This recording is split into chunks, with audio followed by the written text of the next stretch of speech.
साफ सफाई हमारी ज़िंदगी की सबसे अहम चीज़ है, लेकिन क्या हो जब बच्चों के भविष्य और सेहत की रक्षा करने वाले मंदिर यानी कि स्कूल के बाहर ही कचरे का पहाड़ खड़ा हो जाए।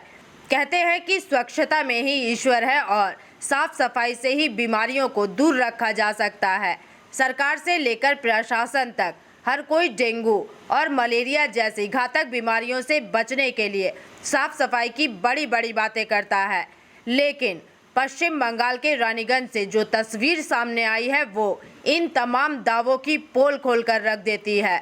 रानीगंज के प्रसिद्ध ज्ञान भारती स्कूल, जहां रोजाना हजारों मासूम बच्चे तालीम हासिल करने पहुंचते हैं, उसके मेन गेट के ठीक बाहर कचरे का एक विशाल अंबार लगा हुआ है। हालात ये हैं कि बच्चों को इसी बदबूदार कचरे के ढेर के बीच से गुजरकर स्कूल के भीतर प्रवेश करना पड़ रहा है। हैरानी की बात तो ये है कि लोग धड़ल्ले से इस जगह पर कचरा फेंक रहे हैं और म्युनिसिपल कॉरपोरेशन यानी कि रानीगंज बोरो 2 कार्यालय की इस पर कोई नज़र ही नहीं है। आखिर प्रशासन इतनी गहरी नींद में क्यों सोया है? क्या रानीगंज बोरो 2 कार्यालय को किसी बड़े हादसे या महामारी का इंतजार है?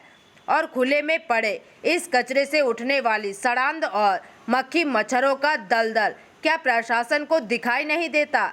एक तरफ तो बच्चों को स्वस्थ रहने और स्वच्छता का पाठ पढ़ाया जाता है, जबकि दूसरी ओर उनके स्कूल के ठीक बाहर इस तरह का कचरा फैलाकर उनकी जान से खिलवाड़ किया जा रहा है।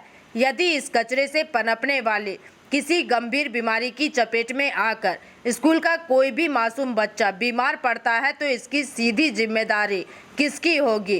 क्या प्रशासन तब जागेगा जब कोई अनहोनी हो जाए? इसलिए रानीगंज प्रशासन और बोरो कार्यालय को चाहिए कि वे तुरंत एक्शन लें और इस कचरे को साफ करवाएं, साथ ही नियम तोड़ने वालों पर सख्त कार्रवाई करें। अब हमारी तौर पर कुछ दिनों से देखा जा रहा है कि आपका म्यूनसिपैलिटी का जो स्पीकर लोग है उन लोगों को बार बार बोलने के बाद भी इन लोग काम ढंग से कर नहीं रहा है। ठीक है, इसके लिए इस वार्ड का जो हमारे है जान परिचय का कोई नेता होगा बीजेपी का, उन लोगों को बोला जाएगा, इसके लिए कंप्लेन दिया जाएगा। बोले तो लापरवाही हो रहे हैं बच्चे के टेनिस के नाम के लिए हम लोग देखते कोशिश किया जा रहा है, यहाँ पर नेतृत्व में बात करके इनका व्यवस्था किया जा रहा है। आपका नाम सर? आपका नाम? मेरा नाम अरविंद सिंह होगी। आप स्थानीय बासिंदा हैं क्या? रानीगंज से सम्राट दास की रिपोर्ट, पीवीटीवी न्यूज।